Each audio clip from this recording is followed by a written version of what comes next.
படம் எடுக்கலாம்னு சொல்லி ஜேசன் ஸ்டேத்தம் கூப்பிடுறாருன்னு வச்சுக்கோங்க. இந்தியால இருந்து ஒரு ஆக்டர் கூட்டு போனா யாரை கூட்டு போவீங்க? ஃபர்ஸ்ட் மேட்டே கொடுத்த அப்பா தான்.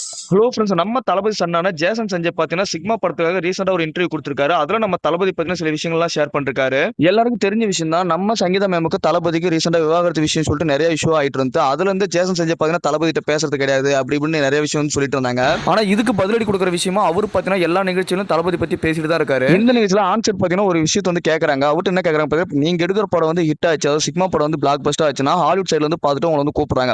நீங்க தமிழ்நாட்டுல எந்த ஹீரோ கூட்டு போய் ஹாலிவுட்ல படம் எடுப்பீங்க அப்படின்னு சடனா அப்பான்னு சொல்லிருக்காரு. அது மட்டும் இல்லாம சின்ன வயசுல அப்பாவுக்கு நான் வந்து நிறைய பிராங்க் எல்லாம் பண்ணிருக்கேன் அப்படின்னு விஷயத்த சொல்லிருக்காரு. அப்புறம் பாத்தீங்கன்னா நான் சிஎம் பையன்றனால நீங்க வந்து கேள்வி எல்லாம் அப்படி கேட்க தேவை, நீங்க நார்மலா அதை வந்து மைண்ட்ல இருந்து எடுத்துட்டு நீங்க நார்மலா இப்படி கேட்கலாம் அப்படியே கேளுங்க அப்படின்னு சில விஷயம் வந்து ஷேர் பண்ணிருக்காரு. இந்த மாதிரி தளபதி பத்தி நிறைய விஷயங்கள் வந்து ஷேர் பண்ணிருக்காரு. என்ன ஒண்ணு இப்ப ரீசெண்டா அவர் போயிட்டு தளபதி கொண்டு ஒரு போட்டோ ஒன்று எடுத்தாருன்னா ரொம்பவே நல்லா இருக்கும். ஏன்னா தளபதி சிஎம் ஆனது வந்து இவங்க போய் அவங்க சந்திச்சாங்களா இல்லையானே தெரியல. சோ அப்படியே சந்திச்சு ஒரு போட்டோ மட்டும் இணையத்தில் லீக் ஆனா சூப்பரா இருக்கும். தளபதி போயிட்டு சஞ்சய் மீட் பண்ணா நல்லா இருக்கும்னு யாரெல்லாம் சொல்றீங்களோ அவங்கள கமெண்ட்ல மென்ஷன் பண்ணுங்க. மறக்காம நம்ம சேனலை சப்ஸ்கிரைப் பண்ணி வச்சுக்கோங்க.